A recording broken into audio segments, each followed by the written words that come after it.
Hello and welcome again to the Writer Review. This is Eric Corrupt Writer, and this week we're going to be taking a look back at the 2003 epic war film titled The Last Samurai. Now, The Last Samurai runs for 2 hours and 34 minutes long. It is directed by Edward Zwick. It is produced by Marshall Herskovitz, Tom Cruise, Paula Wagner, Scott Kroof, and Tom Engelman. The script was done by John Logan, Edward Zwick, and Marshall Herskovitz. The story was done based on the story by John Logan. The score was done by Hans Zimmer. The cinematography was done by John Toll. And the editing was done by Steve Rosenbaum and Victor Dubois. And the stars of the movie are Tom Cruise, Ken Watanabe, Shin Koyamada, Tony Goldwyn, Hiroyuki Sanada, Timothy Spall, Billy Connolly, Koyuki, Matsuto Harada, and Shichinosuke Nakamura. And what did I think of this movie? Well, as odd as it may seem, but The Last Samurai never quite had that much of an impact on me. Which seems rather unorthodox because I happen to be a big fan of samurai films. And not only that, I've been a fan of movies that were directed by Edward Zwick, especially his 1989 movie Glory. And Ken Watanabe comes to the table fully prepared in whatever role he plays. So the least I could have done was give this movie a try. So the story goes a little something like this. The story begins with during the American Civil War back in 1876 or 77, as eternally inebriated war veteran Captain Nathan Algren, played by Tom Cruise, has his life twisted in an indecipherable knot. When he's not gulping down the sauce, the unforgettable traumas come back to haunt him, as he can't forgive himself over the murders of several Native Americans. Colonel Bagley, played by Tony Goldwyn, assigns Algren to Japan to guide their army with more advanced weaponry like rifles, muskets, and cannons to their advantage. This is kind of like an epic battle between modernization versus traditionalists. Only doing it for the good pay comes with it. Algren only doing it for the good pay that comes with it. Algren agrees to do it as a way to expunge his troubled past behind him. Much in the same route as Dances with Wolves, Algren is leading a very inexperienced army against a very well-trained group of samurai warriors led by the oracular Tatsumoto, played by Ken Watanabe. Algren's army is defected and Algren is captured. During his abduction, Algren starts to progressively band with the knowledgeable but understanding Katsumoto as each start to learn more about the purposes of war and what it means to each of them. They sort of come to a bit of an understanding in hopes of a potential camaraderie. As time progresses, Algren starts to feel a more spiritual vibe about the samurai way of life and the not so glamorous depiction of war by the Japanese emperor and what his modernized fighters represent. The events eventually transpire to an all-out climactic battle, and who in the end comes out on top. Of course, this movie, many people may have complained that this movie was definitely biased in that, people who abide by more traditional values are the ones who are going to get the praise, and the ones who pander to the level of modernization, well, they're the ones who are going to get shit-faced for it. I know it seems a little bit one-sided, but hey, it's understanding.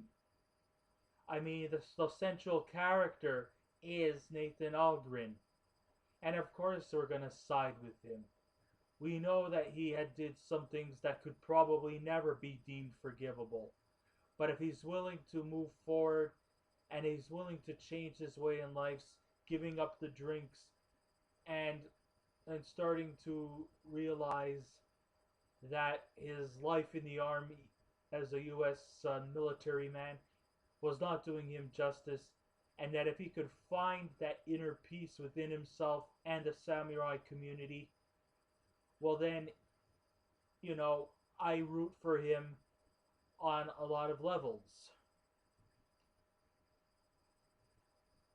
Okay, so what was it that stood out like a sore thumb about this movie? What was the red herring that made me not like this movie? Well, to be honest with you, it must be the fact that Tom Cruise doesn't look like he's cut out for a period piece film. And that's not to say he did bad in his role.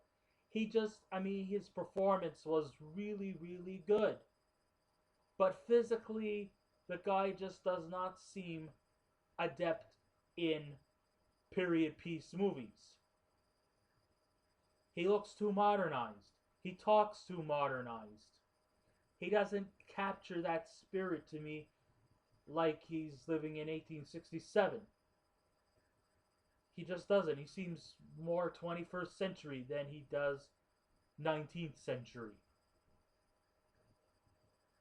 Sure, he tries to fit in, but he can't really quite grip and break away from the fact that he's living in the 1860s and not 2003. His acting is very well executed. He just lacks the connection that catches him off guard, and that could be a problem when the audience also feels it too. But this is only just a small little red herring. This did not dampen my spirits or hinder my expectations in this movie. I came in this movie with high expectations, and I came out of this movie with high expectations. Maybe not higher than I wanted, but at least with to a satisfying level. Like I said, everything seems to work out very well. The production values are definitely quite spot on. The locality of the film is top of the line, and the costumes and the props give you the feeling that you've returned to the Meiji period in Japan. For a movie that's just shy at 3 hours long, Edward Zwick succeeds in keeping the narrative sharp and the editing well packaged, and the dialogue the freedom to go really at its own pace. He's not worried about pacing, he's not worried about, timing and stuff like that. Sure, it can be slow at times, but, when the exciting moments come, it just breezes by faster than you can sneeze. The audience also gets to observe what samurai life is like and the predicament that Algren finds himself in. And this could be done thanks to some brilliant cinematography by John Toll and an excellent score by Hans Zimmer. We know this film is not playing with kids' gloves. This is not some brainless action movie. No, there's a lot of meaning behind it. There's a lot of spirituality behind it. And you really get to feel the essence of what this movie is all about. That's what makes this movie much more spectacular than a lot of these other samurai movies. If you think you're just going to go in there for some high-flying action, between the traditionalists and the modernists in Japan, no, you're seeing, very skilled players in their craft. These samurai, maybe they don't carry guns or ammo. They depend more on samurai swords, bows and arrows and stuff like that. It may seem archaic, but it's still effective, and they still go out and kick some serious ass. The fighting stages are some of the best exciting things in this movie, but there's a lot more to just the fighting. There's a lot of great dramatization, the dialogue. and very, very sympathetic characters. You definitely truly root for the good guys and you despise the bad guys. You know, Samuel Goldwyn's character, Tom Bagley, you know, he played his role very well to be a man you just completely hate. I can't pronounce his name. Masato Harada as Amora is a guy who definitely sold his soul to modernization. You know, I think the guy actually was an ex-samurai, but then again decided to go on the side of modernization. And so, you know, he's kind of a bit of a turncoat, but, you know, he still plays his role effectively. I gotta hand out to Shichinosuke Nakamura, who plays the Emperor. At first, I thought I was going to see a curmudgeon, stern-looking old man, but actually, it turns out that this Emperor, you know, he's relatively young. He's still probably new heir to the throne. He looks like he could be in his 20s, maybe at the most. He seems to come across as being somewhat. Well, he didn't really have very much to do, but he does actually play surprisingly a pretty sympathetic, fair individual. And, you know, for that, you know, he still was effective, even though he didn't get much to do. But the real heartbreaking performance has to be from the performance of Koyuki, who plays the role of the lady whose husband was killed by Algren when the samurais were taking on the modern army. Some are in the process, but you know, at first, you know, many people would say that she and Algren shouldn't even be coexisting with each other, and that she should have a vengeance towards him for killing her husband. But she actually is willing to forgive because let's face it, in the samurai traditions, if you kill someone, you know, you shouldn't really necessarily mourn. I mean, he fought for his people, and she thinks that, you know, maybe her husband was lost in a fair fight. They look at death in a different way. While we look at death as negative, they look at death in kind of a little more positive way. So, you know, you get some cross-cultural understanding about samurai life. This is actually pretty good for, you know, a movie if you're like into kind of like the anthropology on an anthropological level, you know, to sort of understand samurai life.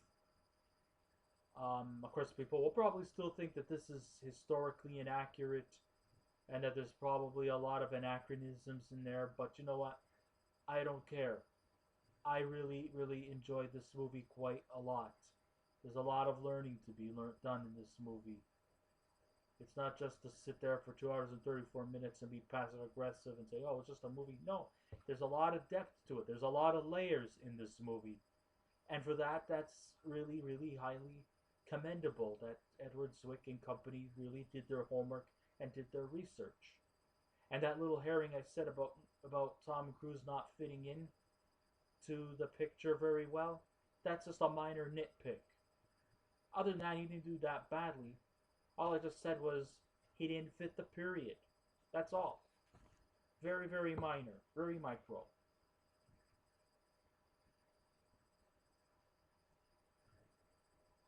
Okay. Sure, those who've studied Japanese history or culture will find a major hole in the plot, as I would expect.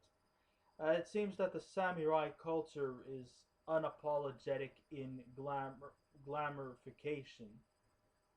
You know, yes, there is a bias, but then again, if you watch Dances with Wolves, wasn't the wasn't the Lakotas being the ones who were the one-sided glorifying, and yet there was another rival Indian tribe that was not so well glorified. In fact, they were portrayed more as savages compared to the Lakotas, who were looked upon as being the sympathetic ones. So, you know, there was a one sided thing. But you got to understand the focus in Dances with Wolves was Kevin Costner's character John Dunbar. Well, the same could be said here in The Last Samurai with Nathan Algren being the central character. I mean, if Algren would have still stayed with the army that was wiped out, or maybe found another platoon of soldiers willing to take down the samurai, then the samurai would have ended up being the bad guys in this movie. It's no different. Or say the samurai takes on another rival samurai group. You know, it would still be one-sided because we are not looking at the other group. We are looking at Tom Cruise's role as Nathan Algren. And that's that. Nothing more, nothing less. So it's kind of a what you see is what you get type of situation. It seems that the feudal samurai people were dominant over the peasants. What they failed to understand was that the Japanese emperor was catering modern warfare to all the people of Japan and not just the more wealthy samurai. Some of these civilians see this as an advantage to those who rebelled, missing what the intentions were and feared that they'll lose what power they've been holding. They had this fear that they were going to lose their traditional ways if they sell their souls to a more modernized warfare system. But still, overall, this is a very well-made movie. However, it does lack in some areas where it loses some of the more effective ways than it could have been. If given the right performer, it probably would have made a big difference.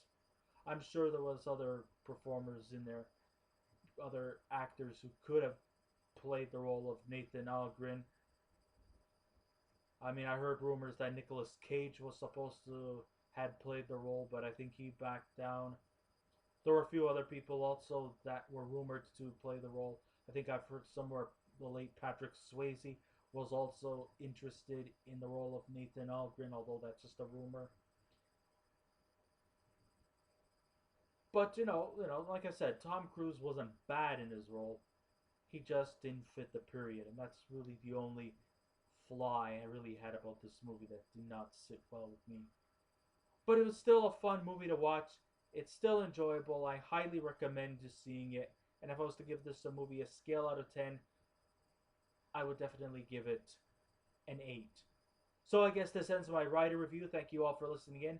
If you want to subscribe to my channel, please feel free to do so. You want to leave a comment, go right ahead. Just remember, be kind, be courteous, and don't be rude. And I will be back again with another movie review. So until next time, this is Eric Corrupt Writer saying, keep watching those movies, and I'll see you around. Goodbye.